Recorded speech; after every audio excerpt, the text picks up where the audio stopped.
Welcome to this session where we talk about models for employee engagement. Before we do that, just given how I think intimate this conversation could actually be, given the size of the room and actually really the number of people that we have here, what I wanted to do is ask people, let's make this much more of a discussion. Please feel free to move up, and just to kind of make it awkward for each of us, just to start, I'm going to ask you to turn to your neighbor and share with them either the best thing that you've learned from the conference so far or the best piece of advice you've ever heard. And I just want us to actually, because it's just so few of us here, really kind of bring this community in. And we'll do that on the panel first, just to allow people to file in, and then we'll get started.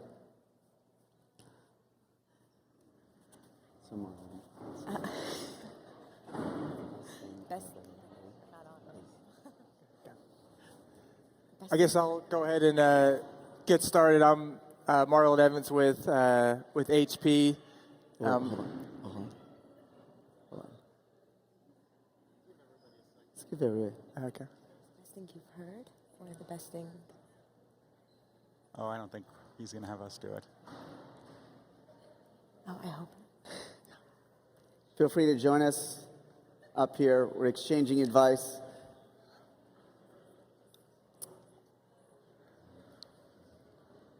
Okay, I'm going to now cut off that conversation, but I'm glad you had a chance to kind of get to know, hopefully, someone right next to you, and hopefully this is an enriching, nutritious dialogue for everyone in the room. That's certainly my intent.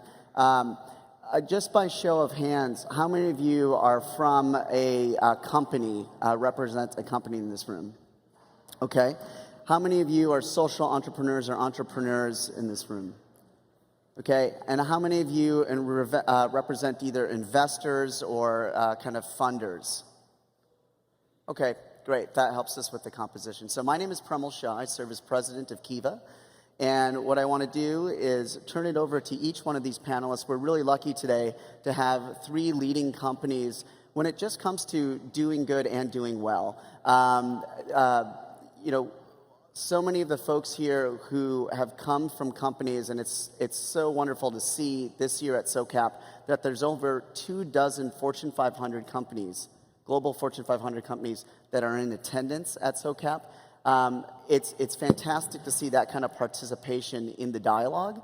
And what we know is that for the few of us that are able to come here and participate in the dialogue around money and meaning, we represent hundreds, if not thousands, if not tens of thousands of employees back home at HQ that probably would also really want to be a part of this conversation at the intersection of money and meaning. It's such a fantastic topic of kind of, not going into this old frame of business on one side and charity on the other, but that there's something in the middle where it can be a powerful force for good. And these three companies, I think, are doing just incredible work.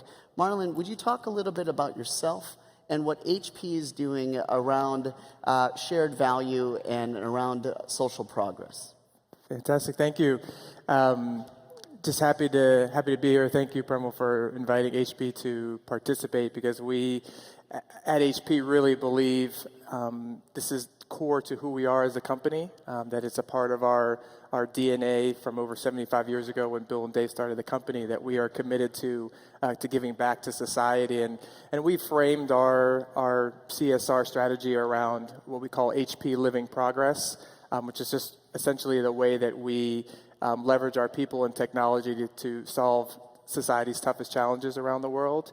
And we kind of compartmentalize our work around education, health, and the environment. So we have initiatives in each one of those pillars. But at the same time, we also really feel like it's more than just a program that sits within our Living Progress group, but it's something that the entire company needs to take ownership over. So a program like Akiva that engages our employees in that way and really provides us a platform to have collective action and to have a real feeling that the entire company is moving in the same direction. We've just been really excited about the partnership, and it ties very well into our larger kind of corporate citizenship goals. Okay, thank you, Marlon. Arti? Sure. So Arti Trahan, and I work in Deutsche Bank's Global Social Finance Group. And the way Deutsche Bank kind of thinks about corporate social responsibility is leveraging our core skills as bankers to deliver social capital to underserved communities. So we kind of do this through delivering a continuum of capital, and that kind of ranges from more philanthropic capital on the Deutsche Bank Americas Foundation to more commercialized debt products. So just to give you an idea of what would fall on either end of the spectrum, some of our more philanthropic initiatives have been core public-private partnerships within New York City. For example, building the capacity of immigrant entrepreneurs, which is an initiative that we worked very closely with the New York City government. And then something that would fall on the opposite side of the spectrum, more commercial debt, would be lending off of Deutsche Bank's balance sheet to CDFIs for the creation of affordable housing. And our newest fund is actually, we actually structure and manage funds on behalf of third-party investors. So our newest fund, the Essential Capital Consortium, is actually lending to social businesses across the globe in the areas of healthcare, financial services, and energy. So it's a little bit about what we do. Thanks, Arti. Set off an alarm, too. Morning. Excuse me. Good morning. So I'm Chris Bassell from Google.org. Google.org was formed before the company went public, where Larry and Sergey, the founders of Google, in their first founders letter said, if you're going to own a part of our company, you should understand that we intend to give a fair bit back. So 1% of our net income, 1% of our employees' time.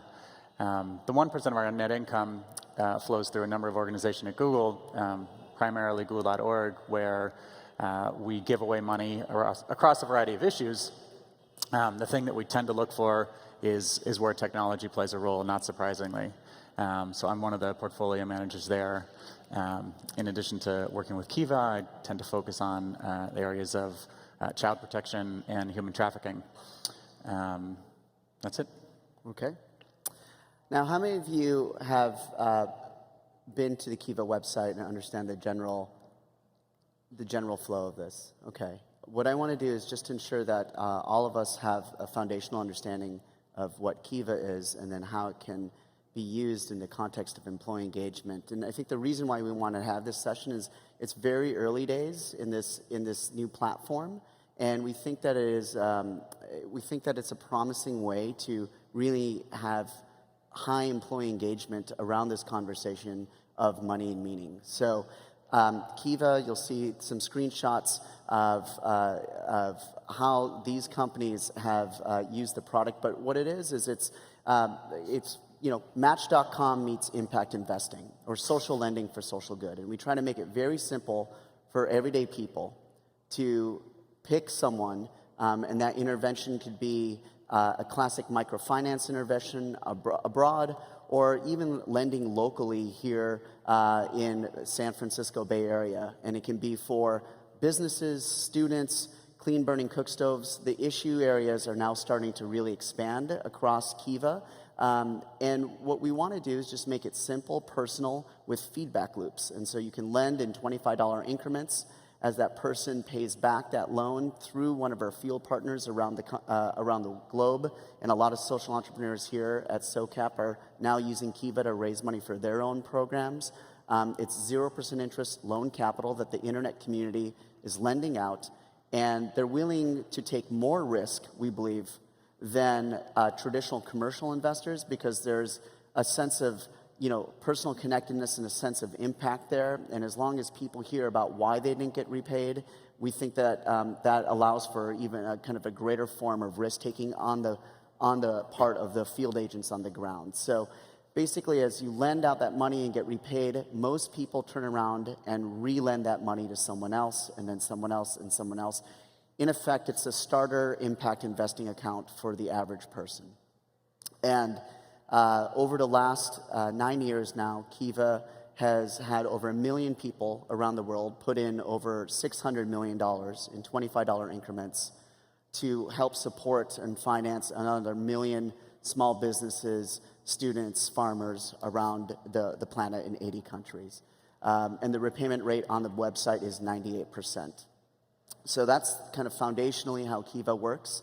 And what I wanted to do is turn it over to first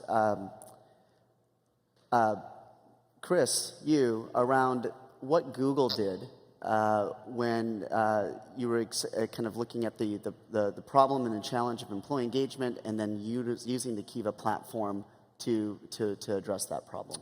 Yeah, for this was, what you can see here is the map of Googlers making loans through Kiva. So every week, Google has an all-hands meeting where the founders invite the entire company to hear what's happened in the past week, what's going to happen in the following week, and ask questions. And presentations happen from different groups of the company. Our CFO, Patrick, is kind of the cultural ambassador for the company, which is ironic given he's the CFO. But he truly is sort of the culture bearer, rides around Google on a fuzzy bike, carries a backpack that he says holds Google's money. And we told him about this program, and he said, that's fabulous. Can you have it ready for TGIF in 2 weeks? And we said, of course we can. So we got on stage and we told everyone at Google, go to this website, an internal website, and make loans, lend out Patrick's money. And you can see everybody doing that here. And it was, you can imagine, it's just an amazing moment to engage thousands of employees from around the world in something where they can go to one place, with a few clicks, pick a topic area that interests them and a geography that they care about, and make an investment. And where did the money come from with the Google program? Would that come from your foundation or corporation? Yeah, so it came from the corporation, from our grant budget, and it's set up as a loan at Kiva, and as Pranav said, the loans get repaid into our fund, and then they get relent out by other Googlers. So it's a nice way to sort of have an initial Googler have that experience, and then allow other Googlers to then have the same experience. It's interesting. I think Google is kind of world famous for the perks of being an employee, free lunches, I think free segways. How have employees reacted to a free $75 kind of starter loan on Kiva for each employee? Yeah, I mean, that was sort of fun that after people made these loans and from the fireworks going off, what was great for us was to see on social media, both internally and externally, Googlers saying, this makes me proud to work at this company. This is why I love being a Googler. It was a really easy thing for them to engage in, and I think made them proud of the company and sort of what it stands for. Okay, great. Arthi, do you want to talk about Deutsche Bank's experience, the problem statement around employee engagement, and then how you implemented the solution? Absolutely. So our CSR department, as I said before, kind of has two arms to it. And so I think a lot of what resonates with our employees is the employee giving portion, the charitable matching gifts, kind of the more hands-on volunteering. But we wanted to kind of associate our employees to the social finance side, the impact investing, and getting them to kind of understand how can they, as bankers, create good in society and actually give back. And more so also associate them to the idea of lending and philanthropy via lending and creating sustainable philanthropy. So we actually did something similar to Google where we convened our employees through a thought leaders forum. We had our CEO kind of have a very open talk about social finance, and you know we've been doing this kind of impact investing work for 20 years, so we kind of associated them to our work in the field, but then also this idea of Kiva, and we launched maybe 2 days after that, and we gave each of our employees across the United States, which is about 10,000 individuals, $25 loans to lend on Kiva. And to date, 60% of our employee base has actually made a loan on Kiva, which is incredible. And more so, I think we've seen kind of the same results on our DB internal platform, just saying, you know, I lent to so-and-so and the stories, and this resonated with me deeply. And then I think the second conversations were, well, I got repaid. And that's you know, completion, and the goal was met, so. I heard a story yesterday around how your CEO, when he gets in the elevator with any employee, will say, "Who did you pick on Kiva?" Can you tell us a little? It seems like it's really humanized, finance and kind of the impact of finance within the bank. Can you share maybe a specific story or two? Absolutely. So, like I said, we're across the United States. We're about 20 different offices across the United States and 10,000 different employees. So, for us, the Kiva program not only united us under one effort, but it also was a talking point, and it was a way for us to kind of say, hey, who did you lend to on Kiva, or who was your Kiva loan to?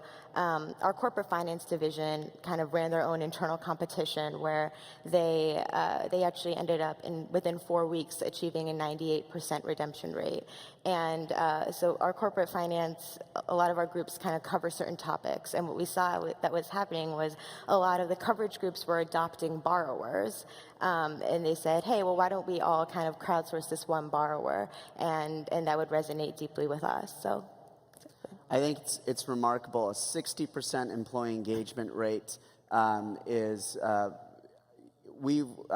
prior to Kiva, I worked at PayPal and eBay in the global citizenship office.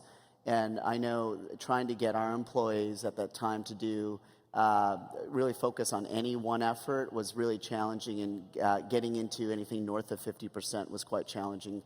What was the key to getting a 60% within the first few months employee engagement rate on this program? What does it take? I think the thing that really kind of drove participation within the bank were the stories.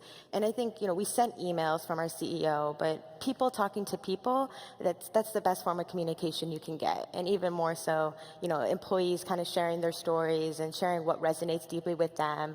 That's how it kind of carried throughout the bank and created it bolstered our culture and our values. So. Okay, thank you. And Marlon, do you want to talk about Hewlett Packard and problem statement that you guys saw, as well as how this solution worked? Yeah, absolutely. I mean, many people might not know, but we have 275,000 employees across the globe. So, trying to think about one program that we could all be doing as a collective that was really going to be meaningful is a real challenge for us. As you try to think about, cultural differences and, kind of localization of giving back. And Kiva was one of the few, programs that we could find that had that breadth and had that reach, and probably, on equally as important, had the capacity and the technology to support, potentially 275,000 people coming to your website all at one time. So we saw it both as a great solution for us, but then also to the points made earlier, and you could see some of the the slides coming up. It's a very personal experience. We very easily, how our process worked is the HP Company Foundation provided $7 million, which enabled every employee to have a $25 loan on the platform. And I think if you go back to more traditional philanthropy, it would have been very easy for us to just cut that check over to Kiva and say, go about and continue forth in doing good around the world. But instead, we decided to empower our employees as a part of that process, and they've truly appreciated it. They truly embraced it. They've made it their own program. We've kind of set them up and given them tools and good materials to use. But in the end, my favorite conversations early in the process, just being kind of a fly in the wall as people are walking around the cafeteria, and an employee would say to another, "Hey, have you made your Kiva loan?" And the person said, "Well, what's Kiva?" "Well, Kiva's this micro." And they were able to kind of educate other employees, which I think is really why it's taken off to the point now where we're at not quite 60% participation, but we're at 43% participation, which is almost 120,000 employees have made loans on the platform, and very similar to the experience at Google, employees are saying this is why they came to HP. It gets back to our roots. Very proud to be a part of this type of effort. To get 100,000 people worldwide to participate in something, what do you think is the key? HP, I mean, it's Fortune 50, 275,000 employees, to activate that number in terms of how do you actually pull that off? I'm not sure. I mean, it was one of those things where when we were originally talking to, to our leadership, we were putting out numbers like, maybe we'll get 10% participation, maybe we'll get 25% participation. We just didn't know. So we went at it, full board from activating what we call lending leaders across the globe. So these are kind of volunteer leads who have kind of owned the program at their local site, and we have over 400 of those individuals, scattered across the globe who are kind of extensions of our team, and who I think if there is a magic bullet to all of it, it was our lending leaders, because they took the program and ran with it.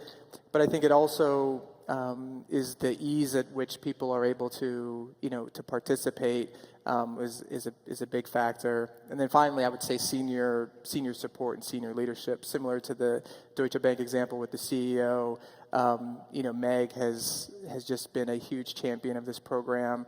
She's calling out divisions, saying, because we're able to track participation by business units, so she's calling out our enterprise group, saying, why are you guys only at 30%? And really pushing a sense of friendly competition within the company. And I think that's really helped drive our numbers to where they are. Okay, thanks. Let me tell you why this is important. Building the movement of Kiva lenders, and this is essentially kind of a free way for employees at these companies to try personal impact investing. The more people who are part of that platform on the lender side, the more efficient it is for the social entrepreneurs in this room and around the world who spend a lot of time trying to raise capital to do more good in these market-based approaches. The more efficient we can make it for you all as social entrepreneurs and social entrepreneurs worldwide to raise capital from a democratic source. And so in many ways, these employee engagement programs, I view, are almost priming the pump of the number of impact investors, mainstream retail impact investors who get involved and have that first experience. And what we've seen, I want to share one case study. The first time we did this program, it was not actually with a company of giving someone a free $25 trial. It was with the founder of LinkedIn. His name is Reid Hoffman. He is, as founder, he's a billionaire now. And, he said, geez, it's interesting, Kiva, you've grown, you have a high repayment rate. I'd love to put $1 million onto the platform, but instead of me lending out the $1 million, $25 at a time, 40,000 times, like he's not going to do that. He's cash rich and time poor. He said, what I want to do is really give it away to the Twitter sphere.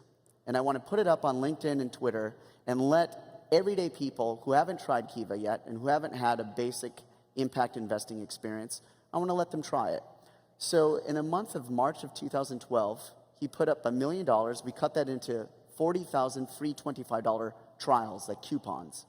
We put it up on LinkedIn and Twitter, and that month, 40,000 new people tried lending out Reid Hoffman's money to people like you see on the screen. Now, as that woman, say, in Cambodia, or as that rickshaw driver in Pakistan started paying back that loan, the money doesn't go back to those 40,000 people. It went back to Reid Hoffman. So over 14 months, we wanted to know how much did it cost Reid Hoffman, the billionaire, and then how much new money from those 40,000 people who tried it for free did it unlock. Well, over 14 months, he got repaid $994,000. So his loss was only $6,000 of that $1 million. And then those 40,000 people who came in through his free program, they put in an incremental $1.2 million of their own money into the Kiva system. And now we're swirling it around, reaching social entrepreneurs and their clients all around the planet. So for $6,000 of loss, $1.2 million of new incremental money. And when I know, Chris, when you heard that early stat from Reid Hoffman, I think that really excited you to kind of take it over to your CFO and kind of discuss the program. And can any of you guys talk about where you see this program going for the future for your companies? Yeah, you're right. I mean, when you hear the story and you see the sort of the stat sheet from what Reid did, you just kind of nod your head and say, yeah, we should do that. This is kind of a no-brainer.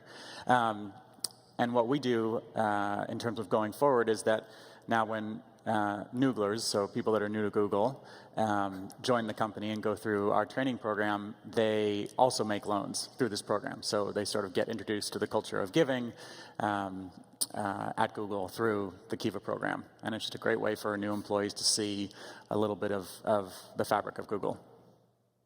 Arthi, do you want to talk about maybe the local angle and how you see that meshing? Absolutely. So for us, we're a very small group that's kind of operating within this global bank. So our social finance team is not very large. So for us to kind of gain all this exposure, have 60% participation across the U.S., really exposed us to some really great parts of the bank and put us on the map. And I think that was very valuable to us. We're expanding the program in France next week, so we're very excited about that. And again, to create this connection through employees across the Atlantic and globally, highly valuable. Okay. Marlon, anything about the future? Yeah, I mean, ours is a 5-year program, so the way our fund sets up, this money is going to be, recycling back to the donor advised fund over the course of the 5 years. At which point, at the end, we'll make a donation over to Kiva for the balance. But I think it's really about continuing to energize our employees around this, and then kind of upsell them, if you will, in terms of, okay, now you've made this Kiva loan. What are other things that you can be doing that could help embody HP Living Progress? How are other ways that we can get them engaged with microfinance and social entrepreneurs? So I think the next evolution of our program will see more of our employees kind of stepping out from behind their desks and getting out in the community and doing the work that needs to be done. Okay, thank you. Now I'd love to turn it over to the audience. I would love to hear not only questions, but for those of you who are doing employee engagement programs at your companies, what have you found to be successful? What are things that you'd like to share with this group on the topic of employee engagement?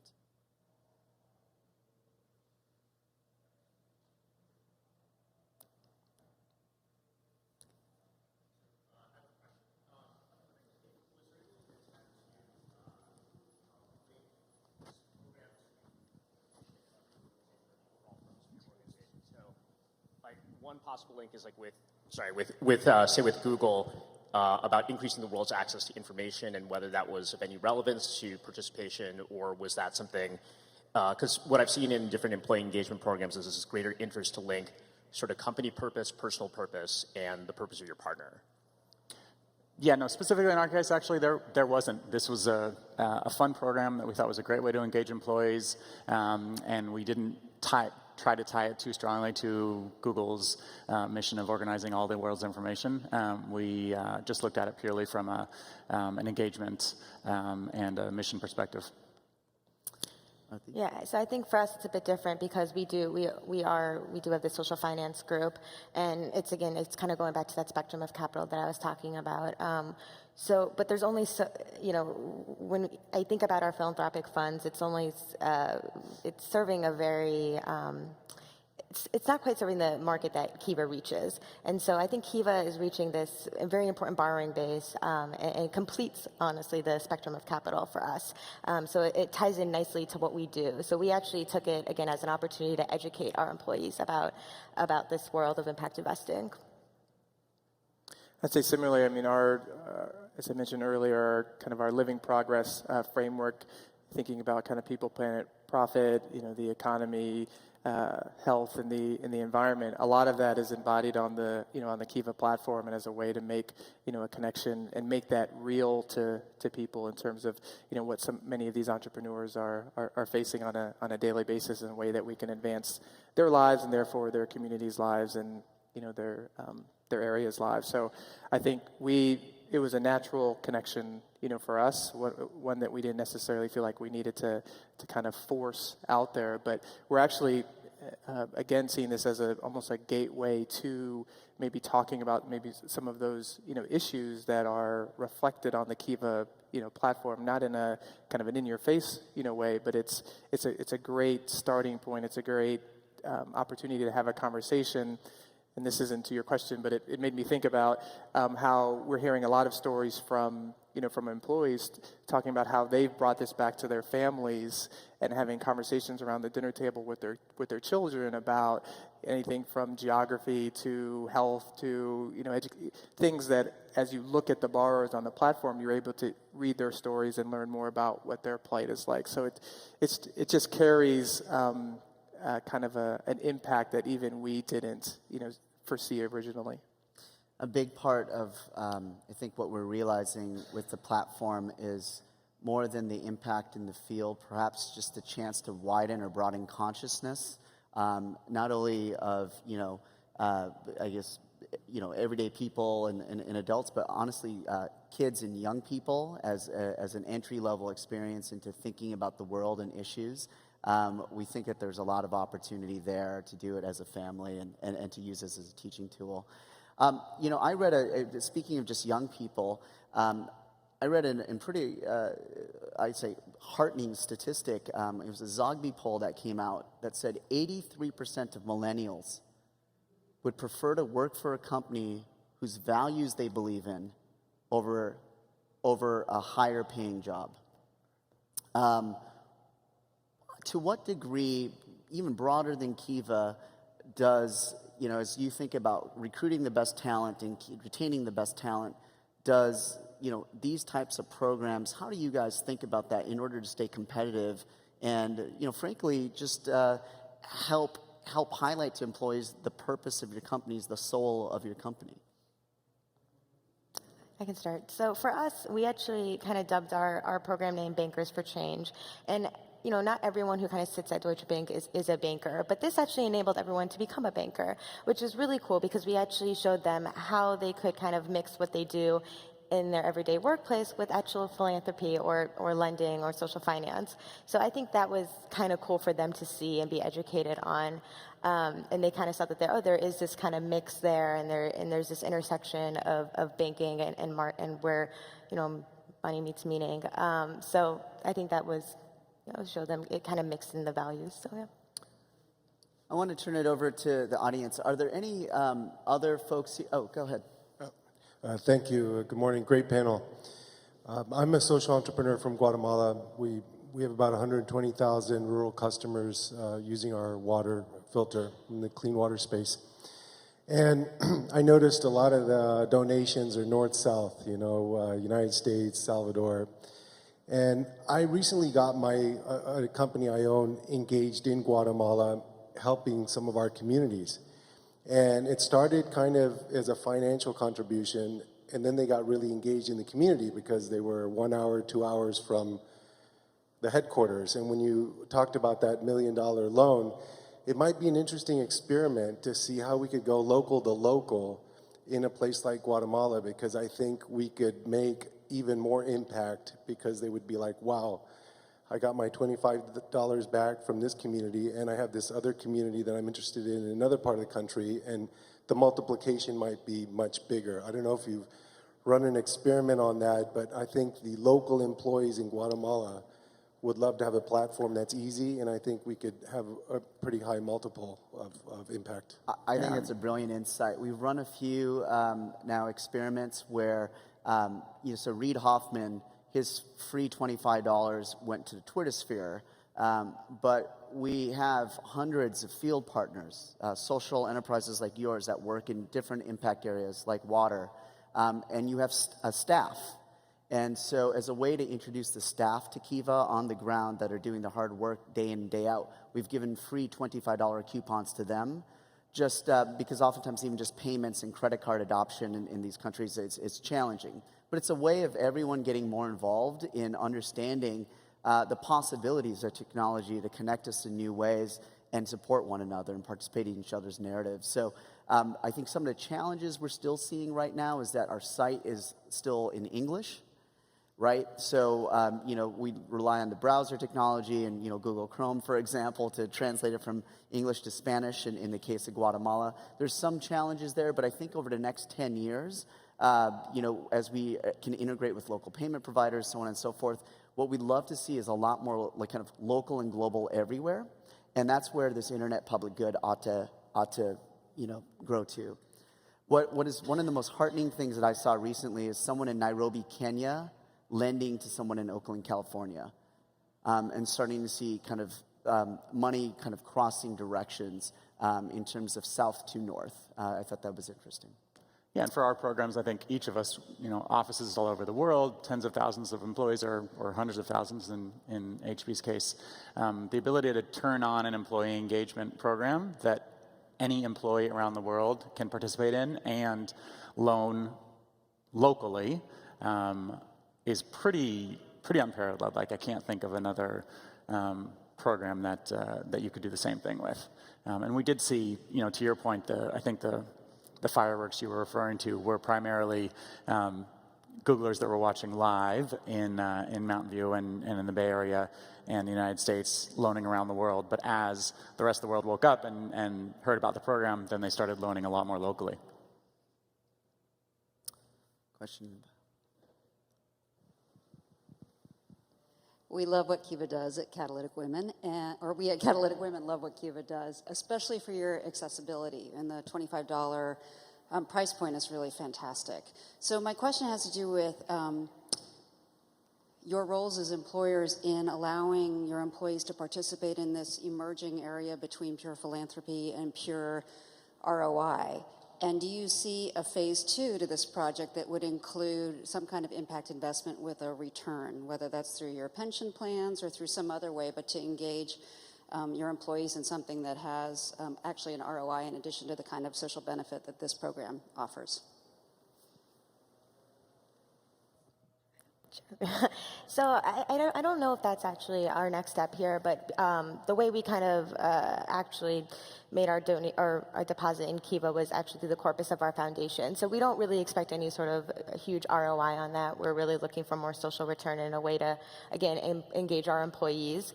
In terms of impact investing, I think that, again, going back to the spectrum of capital, what we've kind of realized is that spectrum of capital is so essential, and in the markets that kind of Kiva is serving, it's not just important to the developing world, but it's actually also very important to the domestic world that we live in right here. So that's kind of what got us interested in the Kiva Zip model, and that is actually a way for us to kind of associate this new type of way to invest in entrepreneurs and underserved entrepreneurs in New York City especially. So I think that we're kind of taking the Kiva model as a way to actually associate our employees to this idea in this world of impact investing, and making it, again, like you said, more accessible. Yeah, I would just add that's probably not the direction we're headed as well, but we are looking, actually talking to our friends at Deutsche Bank about our company foundation, looking at some different models as to how we're investing our resources, but not something that we would then take and empower our employees with. Yeah, we think the social return was pretty great here, so that's sufficient for us. One thing that is interesting, that say 10 years from now or 20 years from now, I'm not really sure which way it's going to play out. One, when it comes to the question of how do we broad base or retail impact investing, right? One version of the future is that it's going to happen within our Charles Schwab account and within kind of our points of access today when we are thinking about investment. Another model could be that some crowd financing platform of the future, where you can not only make social return, but an ROI positive type thing, that would be the place that would be the leading thing. And I think MicroPlace, which was an experiment run by eBay, was an early kind of a prototype of trying to see if you could create an impact investing platform that is social and financial return.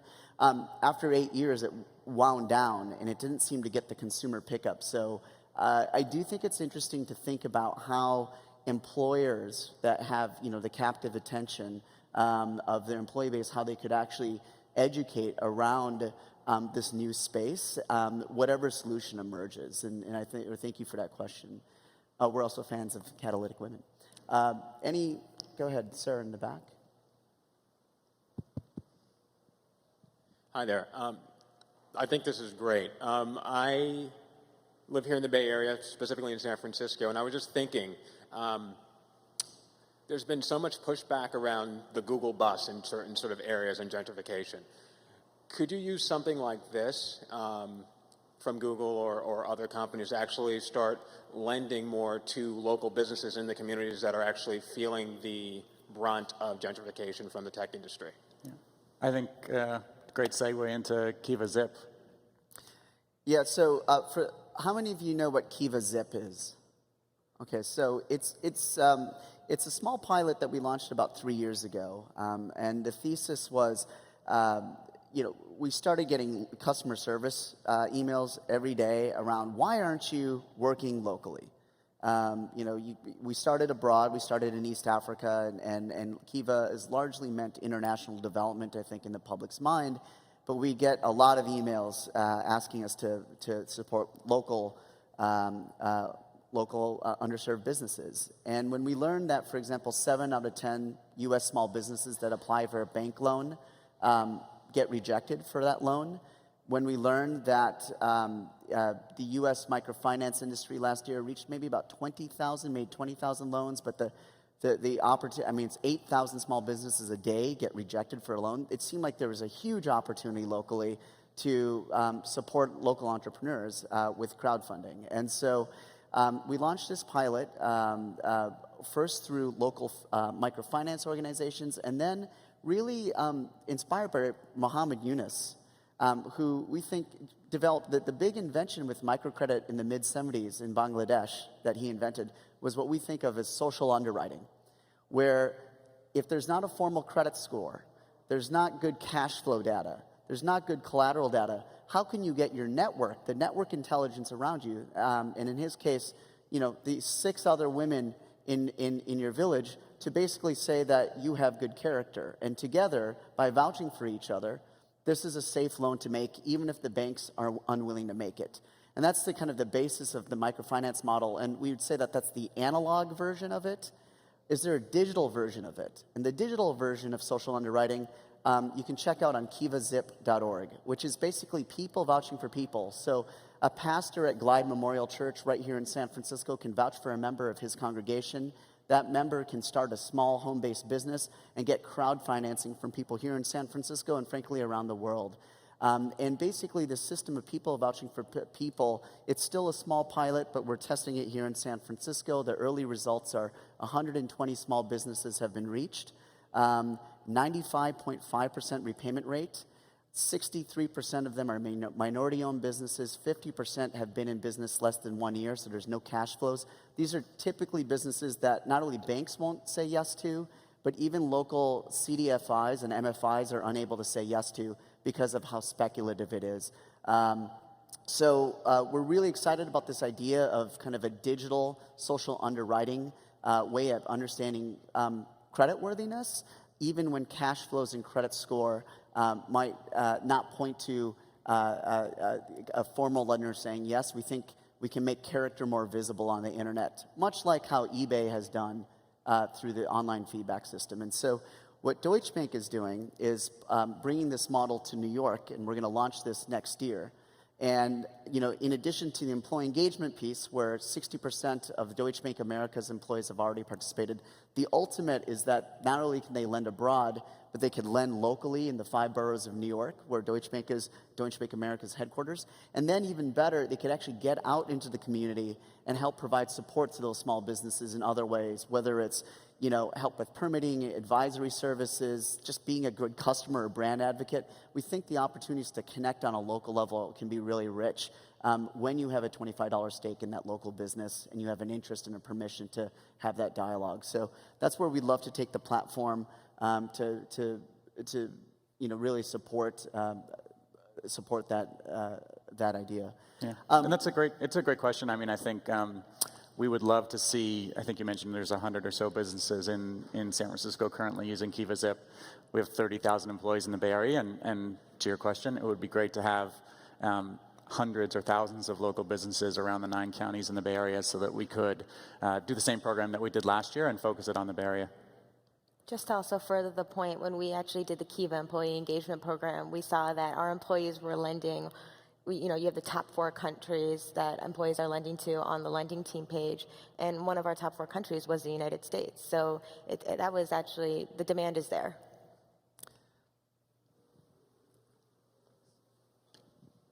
Hi, I'm with an organization called More Than Money Careers, and our goal is to help young people in graduate programs discover the impact sector as a viable career option. And so this really goes to Primal's question about finding engagement and building a pipeline of young people specifically towards impact sector.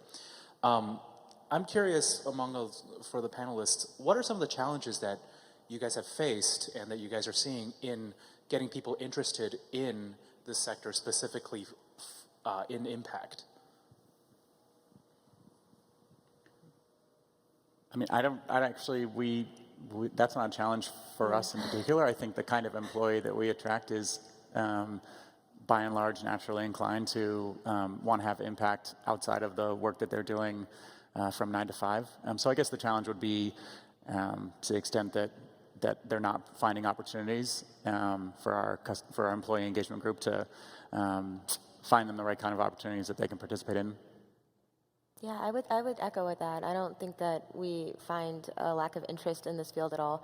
But what was really cool is what we did this past summer was we gave our interns, our summer interns, Kiva codes, and so that kind of they were able to leave the bank kind of saying with a real tangible experience for social finance. So that was pretty cool. Yeah.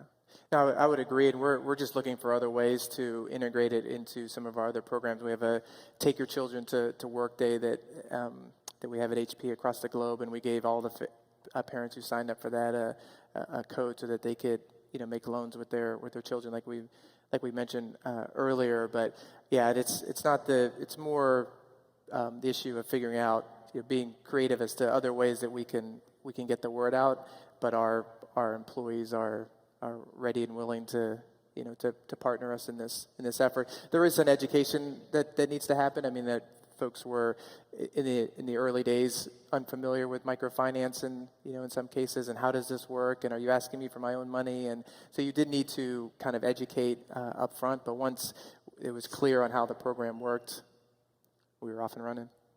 I just want to say that it's, to me, the bifurcation of, there's impact over here and there's business over here. I think all know how blurry those lines really are. And so for each of these three companies in the work that we do, I think each of these three companies really enable not only Kiva, but really the partners. We're just a resource engine for partners around the planet and their clients. So, I know that there's Nexus tablets right now in East Africa that are being used to lower the cost of getting the clients up onto the Kiva platform. Or with social finance and what Deutsche Bank has done, there's a number of programs now that Kiva investors, Des Moines, Iowa, invested in, and now they're getting to a point where Deutsche Bank is actually investing in it and really taking it to scale.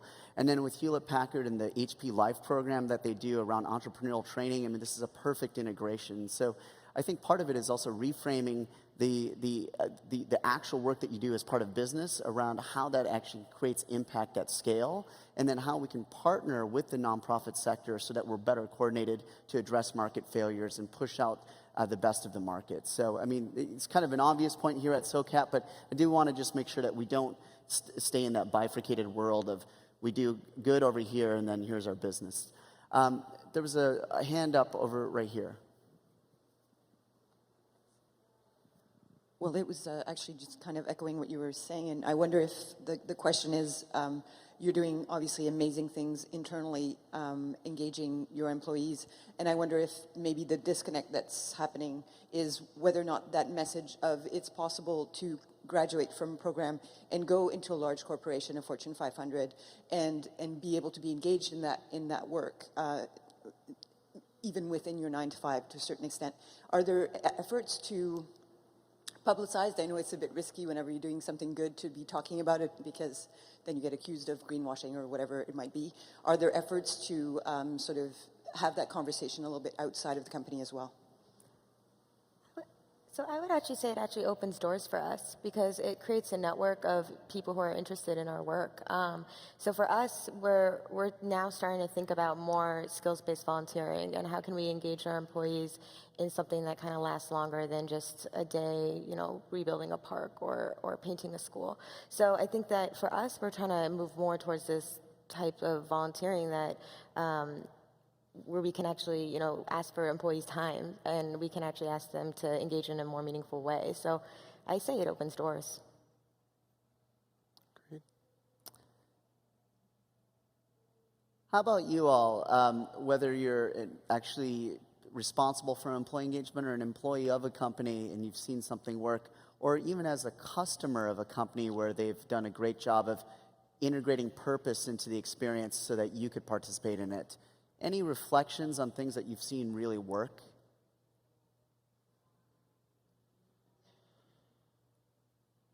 Go ahead.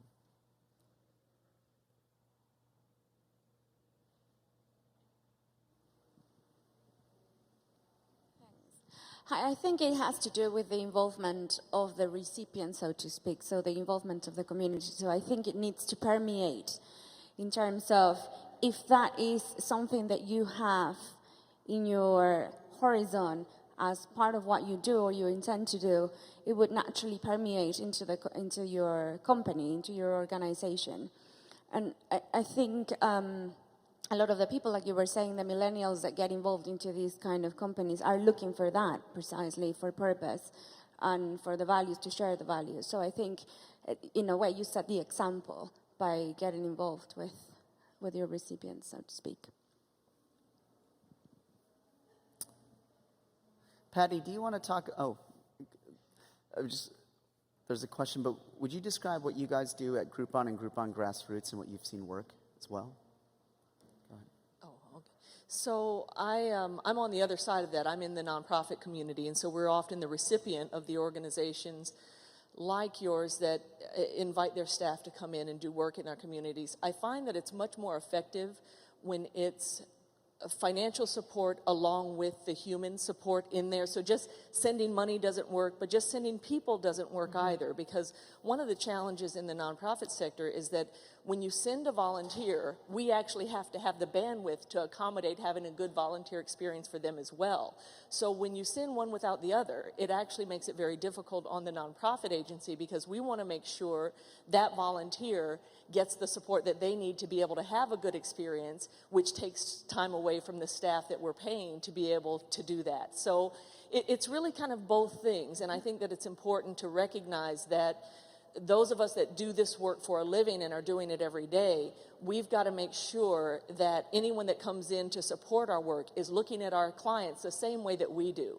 So we're not there to rescue people. We're not there to humble people. We want them to recognize their power. And so when you send volunteers or you send financial support, it's helpful for us when that support comes in the same way of recognizing the power of disenfranchised communities and building on what's already existing. I think that's a great point. And one of the things we've piloted here in the Bay Area, we ran an impact challenge, which we do throughout the world, where we invite nonprofits to tell us what they would do with Google's money, and then we make awards. And in the Bay Area, we opened up space in the Impact Hub in downtown, where a wing of it is for the nonprofits that got that financial support, but where Googlers also go and do, Googlers and people from the community come in and do capacity building sessions, trainings, et cetera. And we found that to work really well and really uniquely, to your point, that it can't be just financial support or volunteer support.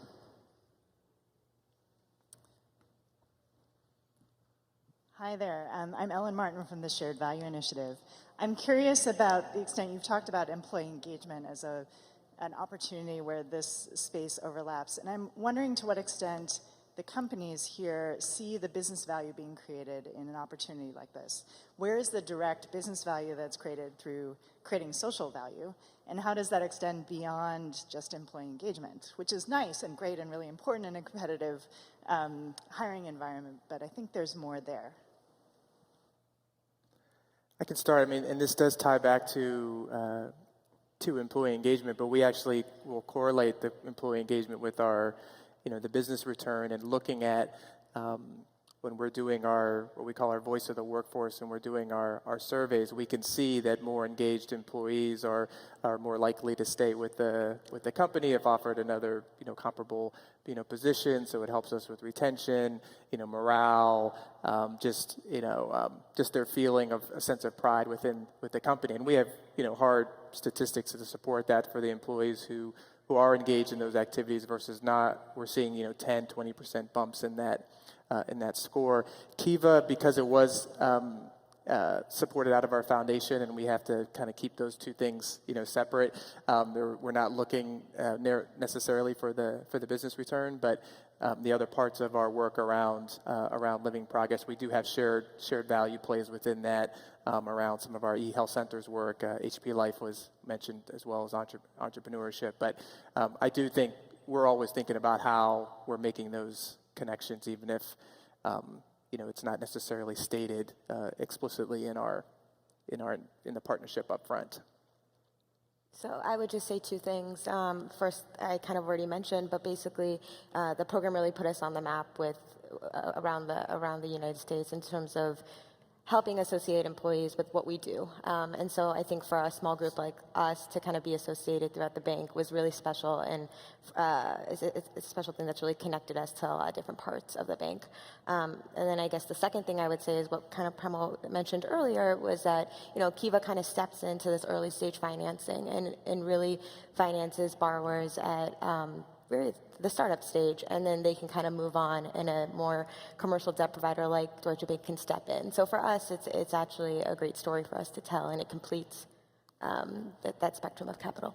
And our mandate is pretty clear to fund good things with Google's money. So actually, our employees, for the most part, don't know a lot of what our team does. They don't know that we're the largest, most years one of the largest funders of anti-trafficking groups in the world. Or child protection groups. This is a particular program that has a lot of awareness, but no, I think it's a really great mandate that we have to just fund great organizations. One of the things that I get really excited about is because this is not a one-way donation, but the company can actually get the money back. Today we're talking about employee engagements, but I think the bigger opportunity is to talk to the CMO of companies. And you see companies buying Super Bowl ads, right? Well, and that's a one-way cash transfer from the CMO to the people who, sell these ads. I can imagine a day, especially as the world is moving from wanting to own and earn things to want to feel and belong to something, and that purpose-driven brands, how do we give them an unfair advantage? And I think millennials will give them an unfair advantage and pay for that premium. If we believe that to be true, it seems like there's a cost-effective way for CMOs. You open up a Coca-Cola bottle, and you can literally lend out Coca-Cola's money. And the money comes back to Coca-Cola, sure. So the cost is only cents on the dollar for Coca-Cola, given the small default rate. But it allows your customer to basically, not only open happiness, but give happiness to someone else, courtesy of, say, Coca-Cola. And so we think that, just starting here, first with Reid Hoffman as almost an angel investor, moving it to the employee programs, but then ultimately to customer-facing. And we think that really what it's about, if you want to run a social business sustainably, and all of these businesses are proof points of that, it has to give you an unfair advantage either in your value chain or a marketing benefit. And we're hoping that these types of programs can give you that unfair advantage as a CMO for a marketing uplift. Any other things? We're right at time here, and I know I'm holding up the group between this and lunch. I want to thank the panelists again. Let's give them a round of applause for sharing their stories. Thanks. All right, thank you.